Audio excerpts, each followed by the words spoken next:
وأشهد أن سيدنا محمدا عبده ورسوله ولا نبي بعده. اللهم صل وسلم على هذا النبي الكريم وعلى آله وأصحابه أجمعين. أما بعد. اللهم سبحانك لا علم لنا إلا ما علمتنا وعلمنا ما ينفعنا وزدنا علما. ربنا آتنا في الدنيا حسنة وفي الآخرة حسنة وقنا عذاب النار. Bapak-bapak sekalian yang dimuliakan Allah Subhanahu wa taala, alhamdulillah kita bisa berjumpa kembali dalam rangka thalabul ilmi. Mudah-mudahan ini menjadi wasilah dari keberkahan kita, kesehatan kita, dan juga pahala yang besar buat kita. Amin ya rabbal alamin. Karena kita tidak pernah tahu amal soleh mana yang membawa kita ke surga. Bisa jadi thalabul ilmi yang istiqomah ini itu modal kita di hadapan Allah untuk meraih surganya. Sebagaimana dalam hadis, man salaka thariqan yaltamisu fihi ilman sahalallahu lahu bihi thariqan ilal jannah. Barang siapa yang mencari ilmu, maka Allah mudahkan baginya jalan ke surga. Jadi mudah-mudahan ini jalan dari jalan-jalan surga Allah SWT. Dalam satu hadis Rasulullah SAW bersabda, kata beliau, halumu ila riyadil jannah hasanat. Idza ra'aitum riyadul jannah farta'u.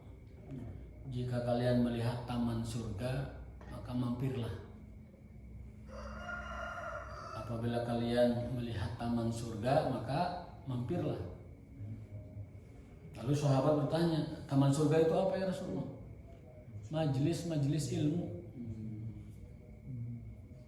Kata para ulama, taman surga itu dapat dimaknai hakiki, memang itu taman surga, hanya saja tidak terlihat. Dapat dimaknai sebagai kiasan bahwa orang-orang yang selalu bermajelis di dalam majelis ilmu, kelak nanti di surga akan bermajelis kembali di dalam taman surga tersebut. Jadi kata beliau, idza ra'aitum, apabila kalian melihat riyadul jannah, taman surga, maka mampirlah, pertama. Alhamdulillah, terima kasih Bapak sudah mampir. Sudah mampir di taman surga ini. Mudah-mudahan kelak nanti kita akan berkumpul di taman surga yang lain. Amin. Amin. Bab tentang assalam ismun min asma'illah. Rasulullah SAW bersabda bahwa salam itu adalah satu dari nama Allah Subhanahu wa taala. Jadi karena salam itu nama Allah, maka kita tidak boleh mengucapkan salam kepada Allah. Jangan mengatakan assalamu alayka ya Allah atau assalamu ala Allah, itu nggak boleh. Karena apa? Karena innallaha huwas salam. Karena Allah dialah as-salam. Allah itu sendiri adalah as-salam. Ya, jadi jangan mengucapkan salam kepada Allah. Ya. Kita diperintahkan untuk mengucapkan salam kepada Rasulullah SAW dan salawat. Ada 3 faedah utama kenapa kita sering harus mengucapkan salam kepada Rasulullah dan salawat kepada beliau. Yang pertama adalah karena itu perintah Allah. Karena itu perintah Allah. Innallaha wa malaikatahu yusholluna ala nabi ya ayyuhalladzina amanu shollu alaihi wasallimu taslima. Itu perintah Allah. Jadi mengucapkan salawat dan salam itu hukumnya wajib kepada Rasulullah SAW. Itu perintah. Berarti orang yang tidak bersalawat dan tidak salam kepada Rasulullah berdosa hukumnya. Karena perintah, wajib hukumnya. Yang kedua adalah hadza min haqqi Rasulillah. Salawat dan salam itu haknya Rasulullah. Karena beliau telah memberikan kepada kita ilmu, telah menyampaikan risalah Allah, telah membimbing manusia kepada kebenaran, membimbing manusia kepada tauhid. Maka bagian dari terima kasih kita kepada beliau yaitu ucapan sholawat dan salam. Sekali lagi, sholawat dan salam itu adalah hak Rasulullah yang harus kita tunaikan kepada beliau. Yang ketiga, dalam sebuah hadis Allah SWT disebutkan bahwa man shalla alayya sholatan sallallahu alaihi wasallam, barang siapa yang bersalawat kepadaku Rasulullah ya, maka Allah akan bersalawat kepada dia 10 kali.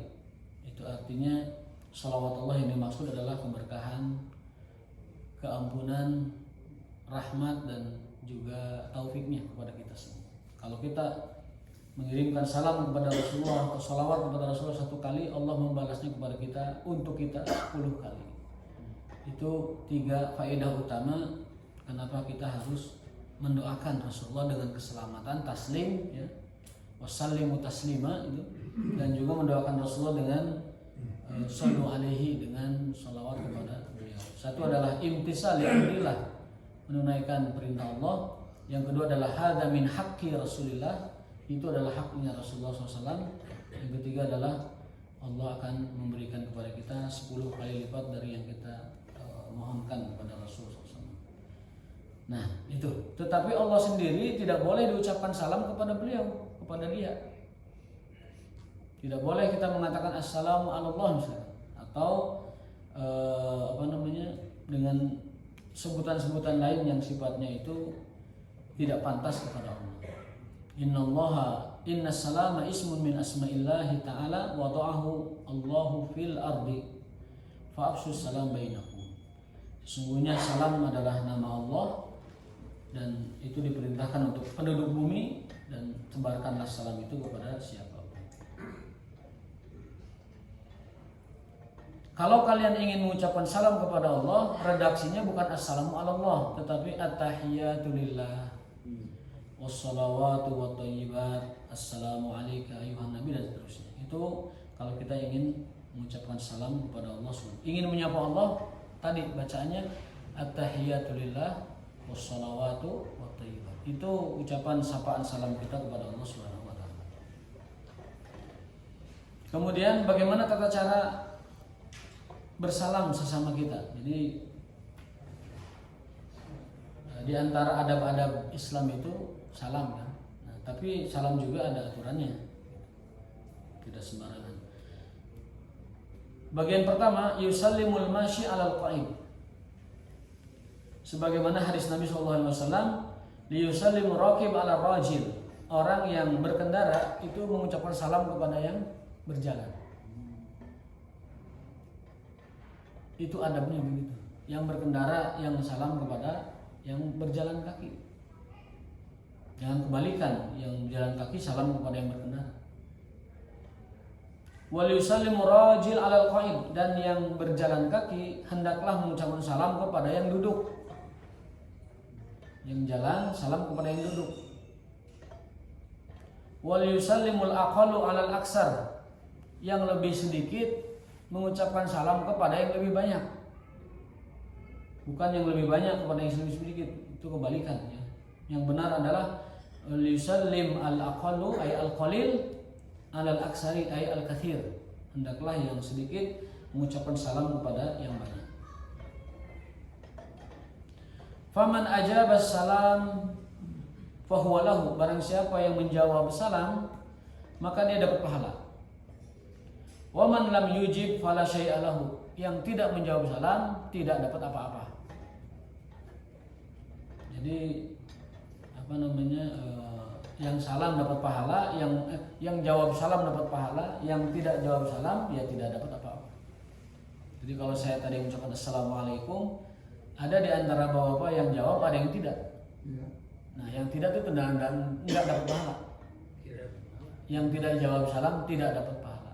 Fala syai'a lahu, tidak dapat apa-apa. Kalau yang nyebut salam duluan dapat pahala. Kalau yang enggak? Yang enggak ya tidak ada. Enggak ada. Tidak ada. Ini kan bagian dari adab-adab Islam itu adalah etika ya. Bersalam, etika. Saking indahnya salam sampai dikatakan orang Yahudi itu sangat dengki dan iri kepada umat Islam karena umat Islam punya salam. Kita yang punya salam itu malah menyia-nyiakannya. Ahli kitab iri pada kita karena mereka nggak punya salam kayak kita. Kita yang punya salamnya malah menyia-nyiakan, menggantinya. Yang nggak salam itu orang Yahudi ya. Mereka nggak punya salam kayak kita. Kalau salam kita itu langsung dari Allah, dari malaikat.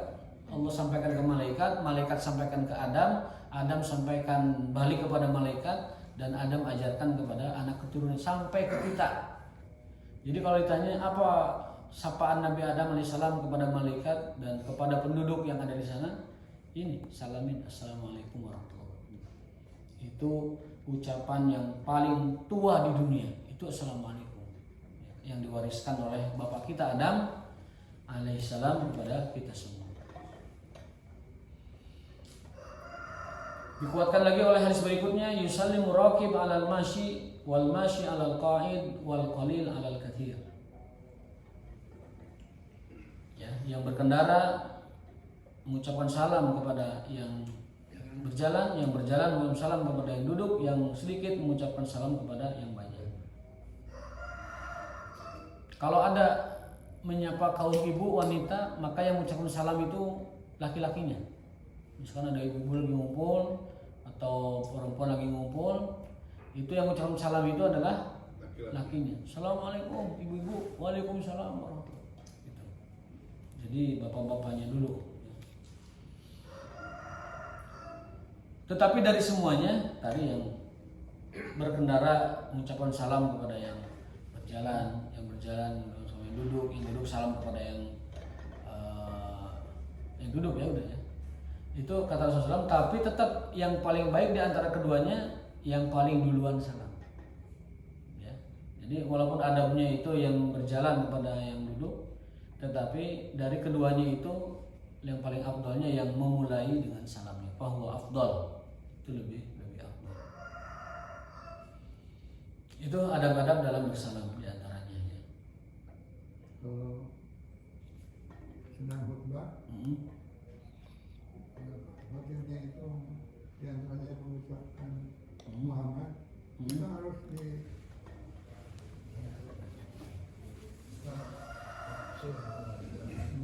Iya, tapi dalam hati aja. dalam hati. Sallallahu alaihi dalam hati aja. Kalau kenceng-kenceng nanti riuh ya. Karena orang itu kalau disebut nama Nabi Muhammad tidak salam, itu disebut sebagai orang paling bakhil di muka bumi. Al-bakhilu man idza dzukirtu wa lam yusallim alayya. Orang paling bakhil itu orang yang disebutkan namaku Muhammad, dia tidak bersalam kepadaku. Dia bersalam kepadaku. Ya. Ibnu Qayyim menulis ada 39 faedah salam. Tapi kalau kita rangkum ya 3 itu intinya. Satu itu perintah Allah, yang kedua itu adalah hak Rasulullah, yang ketiga adalah balasan Allahnya 10 kali lipat kepada kita. Kalau kita jabarkan ada 39 lagi tuh faedah salawat salam kepada Rasul. Dalam kitab judulnya Jala'ul Afham fi fadli salati wassalam ala Muhammadin khairil anam. Itu memuat ada sekitar 39 faedah kita bersolawat dan salam yang luar biasa sekali, yang sangat luar biasa sekali. Pernah dipelajari ya. Jadi orang yang paling bakhil itu orang yang ketika disebut nama Nabi kita tidak sholawat, tidak salam. Dalam hadis lain ada 3 orang yang di muka bumi ini disebut celaka. Rogima'an furajulin, sungguh celaka ketiga orang ini. Yang pertama adalah man idza dzukirtu wa lam yusalli alayya. Rogima'an furajulin man idza dzukirtu wa lam yusalli alayya. Sungguh celaka seseorang, sungguh apes hidup seseorang apabila namaku disebut dia tidak bersolawat. Itu yang pertama. Orang celaka pertama itu rogima'anfu itu tikusruk, artinya celaka. Sungguh celaka, sungguh tikusruk. Orang yang kedua, man adroka abawaihi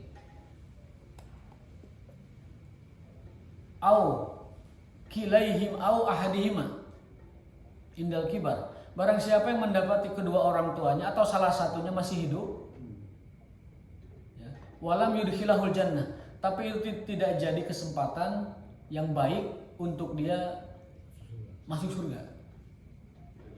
Jadi orang tua masih ada, baik salah satu atau keduanya, itu kesempatan paling bagus dia untuk mencari tiket ke surga, tapi dia tidak lakukan. Itu orang yang paling celaka dan apes di dunia. Karena ada orang yang peduli ke orang tua itu cuman nafkah doang, tetapi kepedulian lain dia tidak berikan. Kecuali yang nggak tahu ya, Nggak tahu gimana. yang nggak belajar. Ya, harus belajar. Harus belajar. Ya. Ada orang mengatakan para ulama itu jangan kau sakiti orang tuamu dengan kerinduan.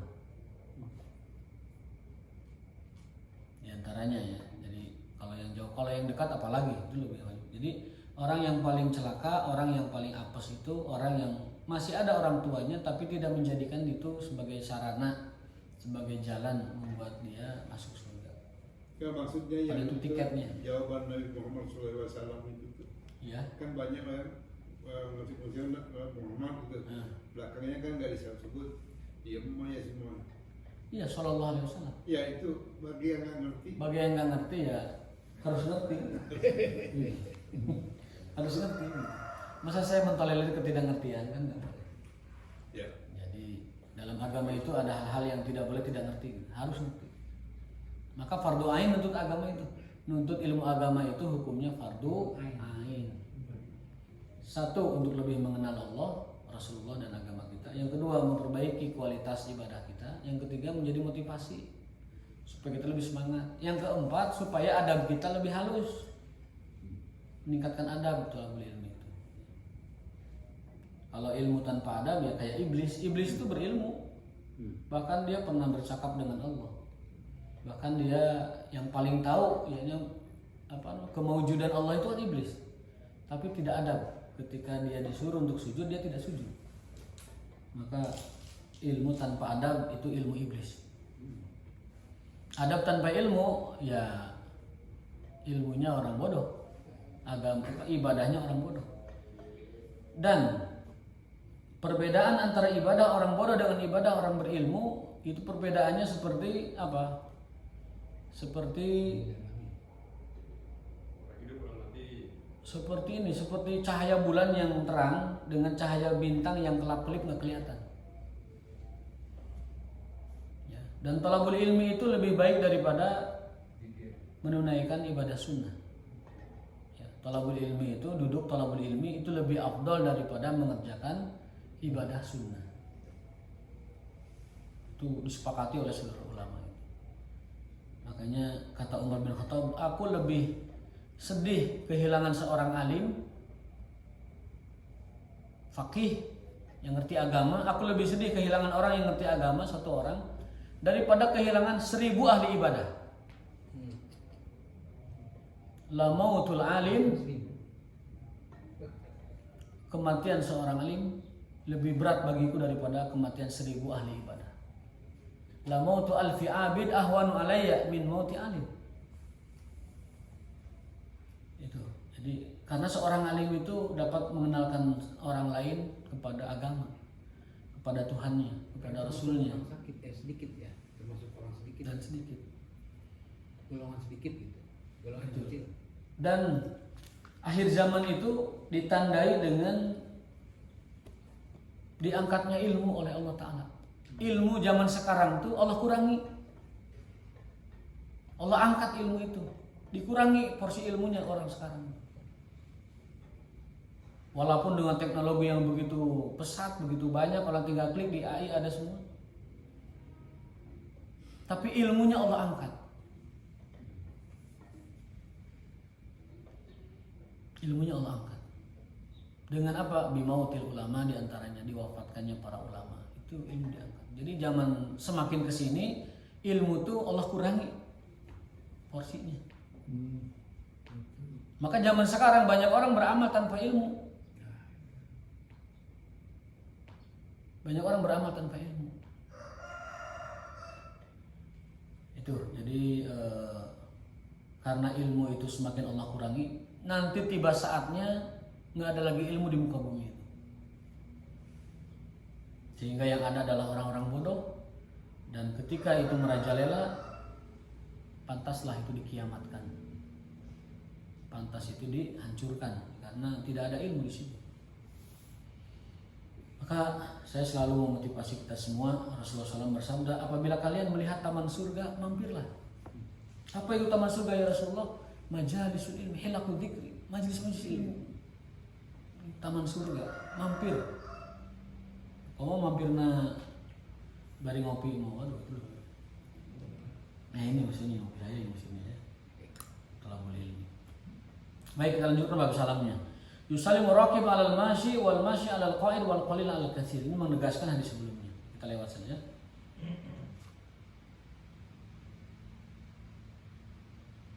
Ini banyak hadis yang sama ya, sama banyak sekali.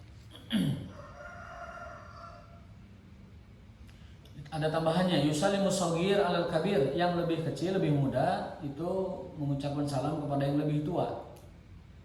Itu adabnya begitu. Bukan yang tua kepada yang muda, tapi keduanya adalah yang paling utama. Lalu batasan salam apa? Batasan mengucapkan salam itu bagaimana? Ini ada hadis riwayat Zaid bin Aslam. Kana Kharijah yaktubu ala kitab Zaid bin idza sallama. Bukan Zaid bin Aslam, tapi Zaid ketika diucapkan salam itu salamnya begini, Assalamualaikum ya Amirul Mukminin wa rahmatullahi wa barakatuhu wa maghfiratuhu wa thayyibu sholawatihi. Nah itu batasan salam itu sampai itu, Assalamualaikum warahmatullahi wabarakatuhu wa maghfiratuhu wa thayyibu sholawatihi. Itu muntahas salam, batasan akhir salam. Kalau cuma mengucap Assalamualaikum, pahalanya berapa? 10. Kalau mengucapkan Assalamualaikum warahmatullahi, pahalanya 20. Kalau mengucapkan Assalamualaikum warahmatullahi wabarakatuh, pahalanya 30. Apalagi kalau ditambah wa maghfiratuhu, ditambah lagi wa thayyibu sholawatihi. 100 ya. Lebih banyak. Hadis ini selain diriwayatkan oleh Bukhari juga dihasankan, disahihkan oleh Albani dalam Sahih Adabul Mufrad. Jadi kalau mau pahalanya panjang banget tadi, Assalamualaikum warahmatullahi wabarakatuhu wa maghfiratuhu wa thayyibu sholawatihi.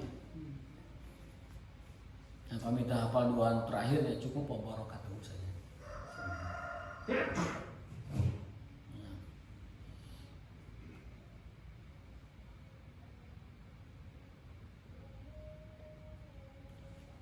Nah, berikutnya adalah hukum tentang man sallama isyaratan.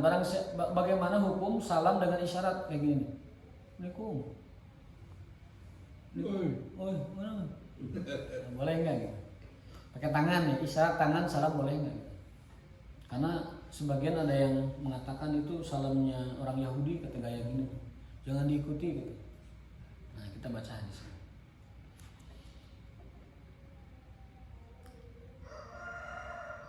Dari Hayyaj bin Basam Abu Qurrah al-Khurasani ra'aituhu bil Basrati qala ra'aitu Anasan yamur alaina fayumi'u bi yadihi ilaina fayusallimu. Kami melihat Anas bin Malik sahabat Nabi SAW. Sahabat dulu zaman Nabi itu junior. Maka setelah Nabi wafat, ya Anas jadi senior gitu.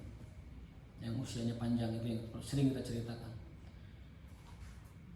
Berjalan melalui kami dan beliau yumi'u biyadihi ilaina, memberi isyarat begini, Assalamualaikum. Jadi mengangkat tangan sebagai isyarat salam itu, ya itu dicontohkan oleh para sahabat. Tidak apa-apa. Wa kana bihi wadahun wa ra'aitul Hasana yakhdubu bisufrati wa alaihi imamatun sauda. Ini tambahan aja riwayatnya. Dan saat itu aku melihat Hasan bin Ali radhiyallahu taala anhu memakai apa ini? Surban berwarna hitam. Kalau di Ka'bah itu kan gitu, pas lewat Ya. lampu hijau kan gini salam. Iya. Apa itu? Ke Ka'bah itu ya memulai tawaf dengan itu. Ya boleh tahu. Nah, kepada manusia juga boleh. Misalkan PPN di sana, PPN Assalamualaikum. Kalau ngomong gitu, halo. Ya Assalamualaikum. Kalau halo itu, Yahudi itu. kalau halo itu bahasa Hawaii, aloha gitu. Aloha jadi Assalamualaikum. Barangkali salamnya nggak terdengar gitu. Jadi kalau tangan diangkat tuh dia tahu dia disapa gitu. Ya. Assalamualaikum. Nah, Anas mencontohkan itu. Anas bin Malik itu mencontohkannya. Ada tambahan riwayat kita baca.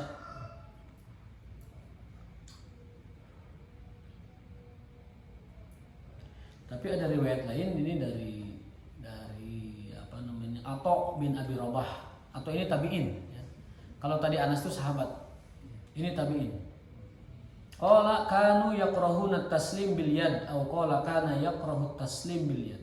Kalau Atha bin Abi Rabah itu tidak menyukai salam dengan isyarat.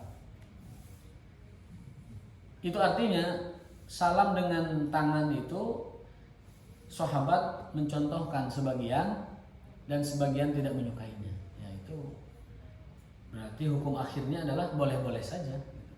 Boleh-boleh saja. Sambil dijorokan juga boleh ya. Ya jangan terlalu berlebihan juga dijorokannya. Nanti ada yang nanya, Pak Toslami gitu. Misalnya tersehat kan gitu. Oh, assalamualaikum. Ya secukupnya aja. Apa batasannya? Ya ini batasannya. Yusmi'u idza sallama. Cukup memperdengarkan kepada orang yang ingin disalami. Jangan sampai membangunkan orang tidur salam. Assalamualaikum. Bangun. Jangankan salam, baca Quran aja atau sholat itu tidak boleh bangunin orang tidur. Kalau kita tahajud ada orang tidur, itu bacaan sholat kita jangan keras sampai bangunin orang tidur. Sama dengan sholat. Jadi yang harus menghormati itu orang sholat kepada orang tidur, bukan orang tidur kepada orang sholat.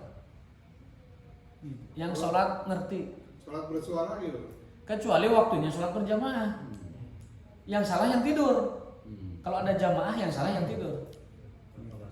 Nggak maksud durasi sholat tapi ngikutin keras gitu. Oh ya jangan. Kalau sholat berjamaah udah baca cukup untuk diri sendiri. Berqomat kamit karena kalau mingkem itu dia bukan baca namanya. Bahkan Imam Malik mengatakan kalau orang sholat mingkem batal sholatnya karena tidak baca. Batasan baca itu qomat kamit. Jadi mulutnya bergerak itu namanya baca. Yang namanya baca itu mulut bergerak. Kalau mulutnya mingkem itu merenung namanya. Tidur. Atau tidur. Tetapi batasan geraknya mulut tidak boleh memberisiki orang yang sebelahnya. Jadi tidak khusyuk. Nah banyak yang kayak gitu tuh. Ar-Rahman. Anu pinggir teh kagandengan tuh. Orang bisa juga mau khusyuk harus mendengar suara dia. Nah, itu. Jadi dalam sholat berjamaah tidak boleh memperdengarkan suara makmum kepada makmum yang lain. Batasannya adalah hukumnya ya tidak sempurna sholatnya. Tidak sempurna Yang sholat. mengganggu orang tuh hukumnya apa? Ya tidak sempurna pahalanya. Kalau kita katakan batal nggak ada yang dilanggar, hukumnya nggak ada yang dilanggar. Cuman dia tidak adab saja, tidak elok lah, tidak etis. Kesopan lah ya. Kesopan orang lagi sholat malah digangguin sama suaranya. Jadi bacaan makmum itu tidak boleh memperdengarkan kepada makmum lain. Cukup sekedar memperdengarkan kepada dirinya sendiri. Sholat boleh dilanggar. Sholat dilanggar boleh, di surau boleh, di tajuk boleh. Sholat dilanggar boleh, di surau boleh, di masjid Di boleh. rumah pun boleh. Di rumah pun boleh. Tapi lebih afdal berjamaah. Nah, demi kesempurnaan pahala sholat berjamaah, adab-adab berjamaahnya dipraktekkan gitu. Contohnya tadi merapikan saf ya, rapat, kemudian tidak ada longgar, kemudian lurus. Itu demi kesempurnaan pahala berjamaah. Kecuali sakit. Kalau sakit itu pengecualian. Kayak saya kan mau geser-geser sakit kakinya. Itu pengecualian ya. Kalau sakit pengecualian. Jadi isi yang kosong. Kalau itu adab-adab berjamaah tidak dilaksanakan, berarti pahala berjamaahnya tidak sempurna. Itu penting Pak, menjaga adab-adab berjamaah itu penting. Satu, tidak boleh ngagandengan batur. Yang kedua adalah tidak boleh ada kosong, tidak lurus. Itu mengganggu atau mengurangi kesempurnaan pahala berjamaah. Ya, yang berikutnya di antara adab berjamaah itu tidak boleh mulut kita ini ada bau-bauan. Kata Rasul SAW, man akala sauman au basolan. Barang siapa yang makan bawang bodas, bawang putih, fala yaqrabana masjidana, enggak usah berjamaah. Rokok. Ya. Yang Rasul sebutkan bawang merah, bawang putih. Karena itu kalau dimakan mentah, itu setiap keluar napasnya itu baunya enggak enak sekali. Ya mungkin di kita pete jengkol, tapi saya yakin pete jengkol itu tidak setajam bawang putih, bawang bodas. Amin. Sebring satu sop itu kan bagian apa? Satu sop kebagian. Orang India tuh Bang. Jadi kata beliau SAW, man akala, ini hadis sahih dalam Bulughul Maram juga ada. Barang siapa yang makan bawang putih, bawang merah, jangan mendekati masjid saya. Fala yaqrabana masjidana. Salatnya di rumah saja maksudnya. Maka ya, petai jengkol dan lain sebagainya, bawang putih, bawang terutama jangan dimakan sebelum sholat. Kecuali kalau ada yang masaknya itu luar biasa sampai tidak bau. Tapi walau alam ada apa enggak yang begitu. Sampai ya, lebih parah, lebih parah. Boleh kita geser ya? Ya, Harus bersih lah. boleh geser, boleh pindah juga. Harus Karena itu bersih. mengganggu berjamaah. Maksudnya kenapa? Kalau dari mulut saja Rasul larang dia untuk mengganggu orang lain, bahkan malaikat tersakiti dalam hadis gitu kan. Innal malaikata tata'adza mimma ta'adzabi banu Adam. Malaikat itu risih, malaikat itu tata'adza, bahasa hadisnya malah tersakiti. Tidak nyaman mimma yata'adzabi banu Adam, dari yang Bani Adam itu. Jadi jangankan teman sesaf satu berjamaah, malaikat pun nggak mau. Kalau berjamaah ada orang yang mulutnya kayak gitu. Eta tina mulut, komo tina awal. Kan dari awal kan lebih komprehensif baunat teh. Iya. Lebih KB gitu, lebih KB. Gitu. Nah jadi gimana caranya? Ya diperhatikan ada berjamaah. Kalau sekiranya tidak sedap, smell bad ya badannya, ya mandi dulu. Mandi dulu. Ya, harus bersih lah. Harus bersih. Kata Nabi SAW gini, maukah aku tunjukkan pada kalian orang yang paling bersih? Kalian bayangkan ada orang punya rumah di pinggir sungai yang jernih. Setiap kali mau sholat dia mandi di situ. Kira-kira tersisa daki nggak di badannya? Enggak ya Rasulullah. Nah itu perumpamaan orang yang sholat 5 waktu. Jadi orang yang sholat 5 waktu dengan menjaga adabnya itu seperti orang punya rumah di pinggir kali yang bersih, dia bebersih terus 5 kali. Berarti dosanya dikikis habis itu. Kotorannya, daki-daki dosa itu dikikis habis oleh sholat 5 waktu itu. Bagaikan orang yang punya rumah mandi di kali 5 kali. Namanya nggak menghadap Allah, harus bersih. Betul. Jadi pokoknya yang bau-bau itu merusak kesempurnaan pahala berjamaah. Karena yang di samping itu pasti akan merasa gak nyaman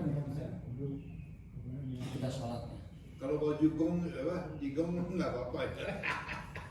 Al jigong wa dahdiru. Jigong dan dahdir itu sama, itu juga menghambat kehusuan orang yang jamaah. Ada yang memang sakit sebenarnya, kalau lambungnya saya itu bisa mengeluarkan yang nggak sedap. Oh ya.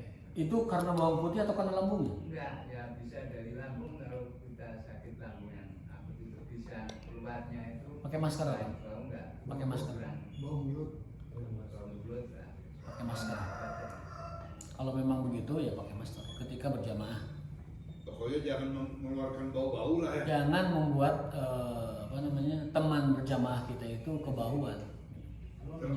Termasuk Ya?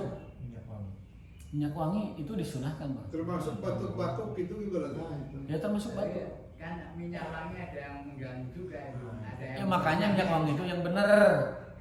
Jangan cinyong. Jangan nyong-nyong. Nyong. kayak balsem. Kalau nyong-nyong ya itu disepakati oleh seluruh orang Itu juga. yang batuk juga kadang-kadang tegak-tegak itu di depan. Pokoknya begini, apapun yang sekiranya mengganggu kehusuan berjamaah itu hendaknya ditinggalkan, dihindari. Tidak yang jemaah.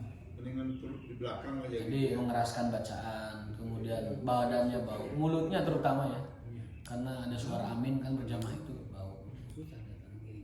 Kata Nabi di rumah aja. Kalau sekiranya kamu makan bawang di rumah aja sholatnya.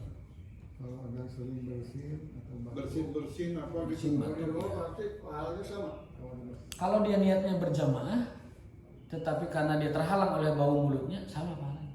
saya punya penyakit nggak tahu apa ya. Saya merasa saya nggak tahu, tapi kayaknya orang tuh nggak mau dekat saya gimana? Oh, saya kira enggak Pak, enggak bau Pak. Biasa. Saya deket dulu. Ini dekat dan bau enggak? Apa? Perasaan. Saya kalau sak kosong nih, saya suruh ajak pergi nggak ini sampai sholat ini kosong tuh sebelah saya. Perasaan Pak. Kalau yang kita perhatikan enggak. Kayak itu perasaan. Saya juga gitu, kadang-kadang takut sama saya tuh. Yang penting kita sudah apa ini Saya udah obat obat kumur yang terus aku semua pakai bisa. Oh gitu. apa-apa. Faktanya kita nggak mencium apa-apa, nggak tercium apa-apa. Jadi baik-baik saja.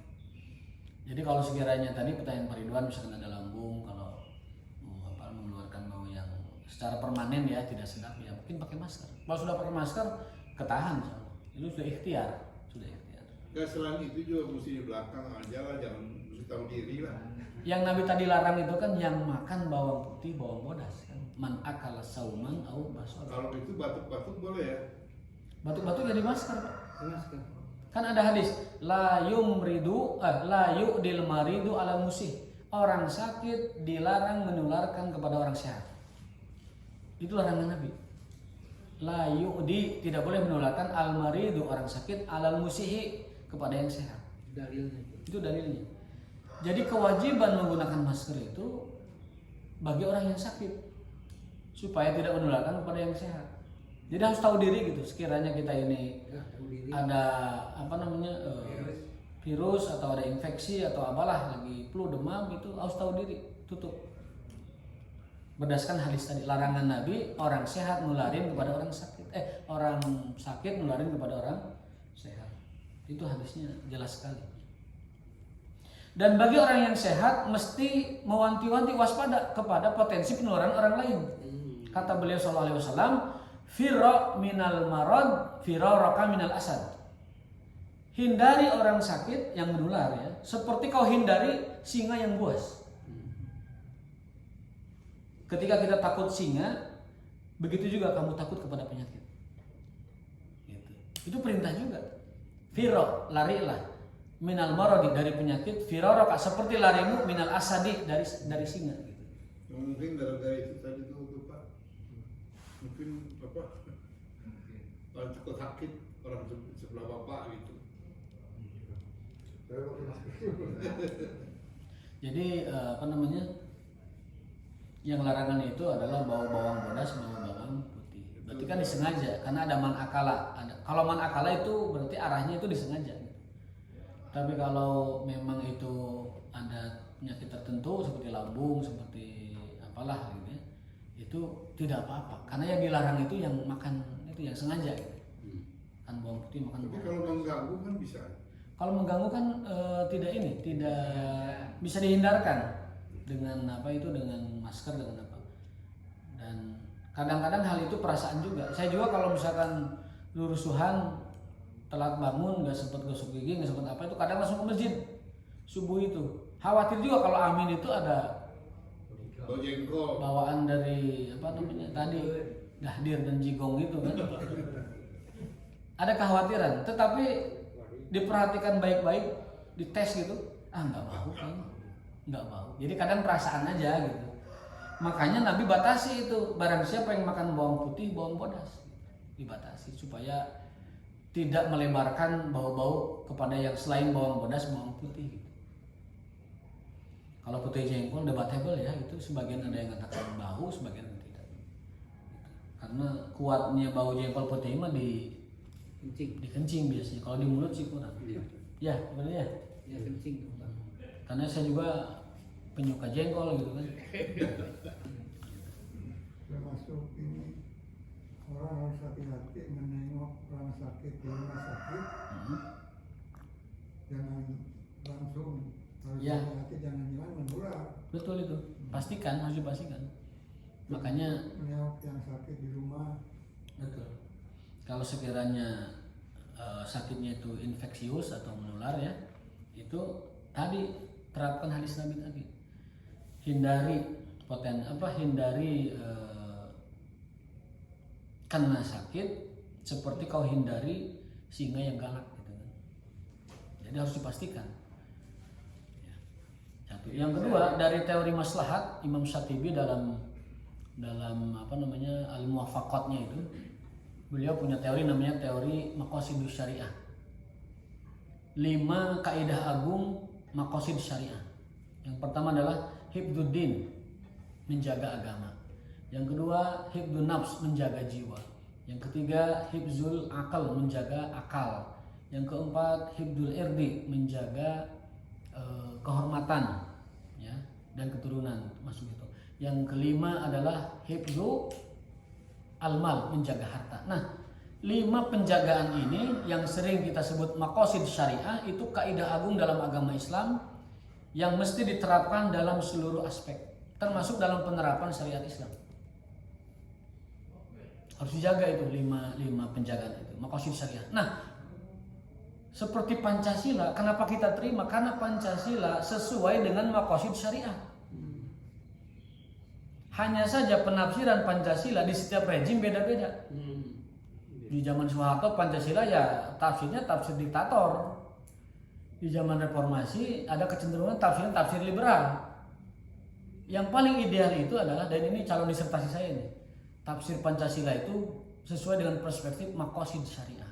Yang tadi itu, bagaimana negara itu harus menjaga agama, menjaga jiwa, menjaga akal, menjaga kehormatan dan keturunan, dan menjaga harta benda. Udah itu klop banget itu udah. Maqasid syariah disandingkan dengan Pancasila udah klop banget itu udah. Udah final banget itu. Tinggal nanti tafsiran-tafsirannya harus sesuai dengan perspektif kita sebagai orang Indonesia yang berketuhanan Allah Subhanahu wa taala. Jadi, nah, orang yang menengok orang sakit berdasarkan teori maqasid syariah bahwa orang itu harus menjaga jiwanya, maka dia harus hati-hati ketika nengok orang sakit. Pastikan bahwa yang ditengoknya itu tidak menular. Demi apa? Demi keselamatan jiwanya. Maqasid syariah nomor 2, hifdzun nafs. Kayak pilek juga bisa tepa aja. Ya, pilek segala macam, pilek, TBC, apa gitu, lain-lain sebagainya. Pilek influenza. Ya. Larangan berdagang dengan curang. Apa yang dilanggar? Maqasid syariah nomor 5, yaitu hifdzul mal, menjaga harta supaya tidak ada peralihan harta secara haram, secara ilegal. Kenapa kita dilarang bodoh? Hifdzul akal. Karena Islam menyuruh kita menjaga akal, maka bodoh itu dilarang. Bodoh itu haram hukumnya. Bodoh itu haram hukumnya karena dia melanggar maqasid syariah nomor 3, hifdzul akal. Haram banget, betul. Saya katakan bodoh itu haram hukumnya. Kecuali yang memang qadarullah, dia tidak dapat berpikir, tidak ada kelemahan dan berpikir. Tapi orang-orang yang berpikirnya bisa dan kuat tapi tidak belajar, itu kan melanggar.